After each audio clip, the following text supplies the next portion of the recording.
Le Tour de Limousin sera à sa 46e édition. Il se déroulera sur un circuit interne pour cette année au Limousin.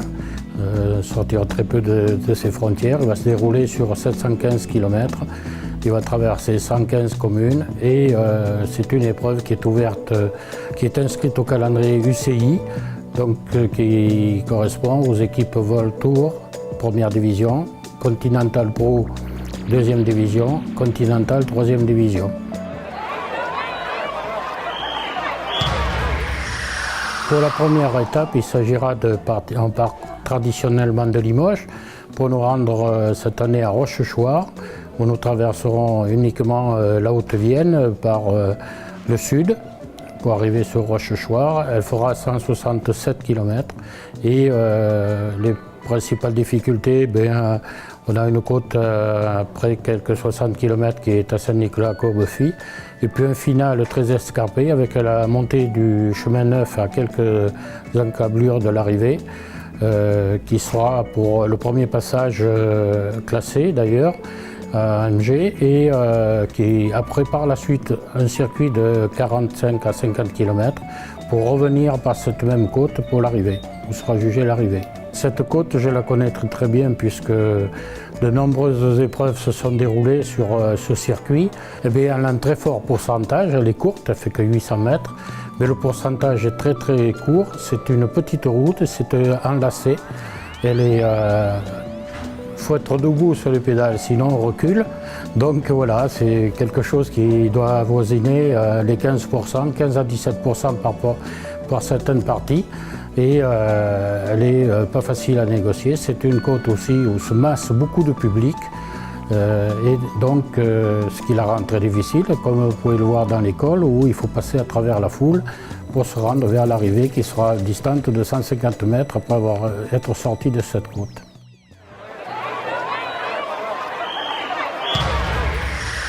La deuxième étape qui partira de Rochechouart pour arriver à Ambazac fera 185 km.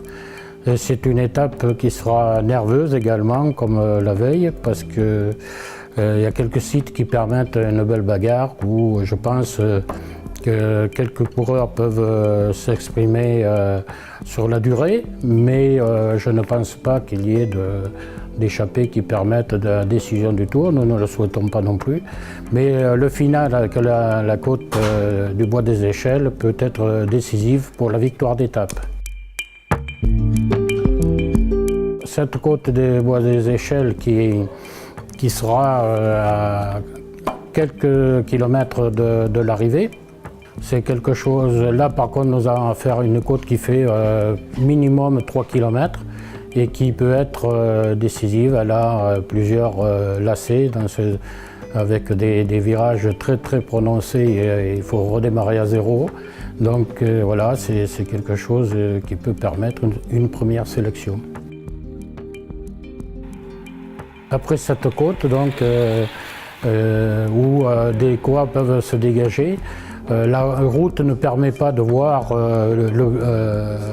un point de mire et ce qui fait que cette descente sur Saint-Sylvestre permet à une échappée de perdurer et peut-être même prendre de l'avance pour pouvoir être dans le final sur quelque chose de très intéressant. Et bon, après, là aussi, les coureurs décident, ils décident d'où ils veulent laisser partir le vainqueur d'étape.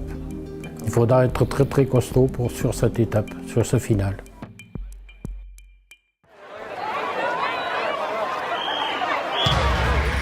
La troisième étape, elle est un petit peu particulière, comme tous les ans. Elle se déroulera sur le territoire de la Corrèze. Et quand on parle de Corrèze, eh bien, chacun sait que c'est un circuit très difficile. Ce sera une étape qui partira de Hussac, c'est-à-dire la banlieue de Brive, pour arriver à Chamboulive, après 182 km. Et là, nous allons avoir affaire à la plus dure, l'étape la plus dure, puisque ça va monter et descendre sans arrêt. Et puis nous avons réservé aux coureurs quelques petites surprises, donc voilà, avec des petites routes par moments, très étroites et puis très pentues, avec également à 25-30 km de l'arrivée, une surprise comme je vous dis, c'est une très belle côte qui va qui se termine à presque 20% et où il faudra être très, très fort. Cette côte qui donc est la côte des Costes, qui après Vimbel on prend la route de Tulle, on tourne à droite pour rejoindre Naves et celle-là c'est vraiment la surprise du jour. Eh bien, on l'aborde, on n'a pas l'impression que ça va être très très dur, on l'aborde bien sûr, par un virage à droite sur une route très étroite. Et au fur et à mesure que l'on monte à travers la forêt, eh bien, à un moment, on a un petit coude à gauche qui fait que si vous n'êtes pas debout là non plus, vous allez reculer au lieu d'avancer. Et puis, il faudra être très très fort et avoir le bon braquet surtout pour la passer. La course peut se jouer dans cette côte parce que lorsque vous allez avoir passé 1 kilomètre de plus où on est en descente pour aborder Naves, cette côte continue après pendant 3 autres kilomètres et où le coureur ou les coureurs qui seront sortis peuvent continuer à faire la différence. Et je vous dis après, il n'y a plus que 25 kilomètres et sur des routes qui ne sont pas très larges où la visibilité est vraiment nulle. Donc c'est là où les échappées se développent le plus favorablement.